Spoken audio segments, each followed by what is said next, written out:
Our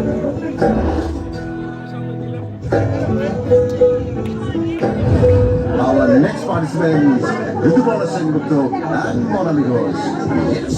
Haseeno ফাগুনো মাসে পরান ঘাসে নতুন বিয়ের ফুল ফুটেছে উঠালি পাঠালি মনে আলতা কোণে নতুন বিয়ের ফুল ফুটেছে হাসিনো ফাগুনো মাসে পরান ঘাসে নতুন বিয়ের ফুল ফুটেছে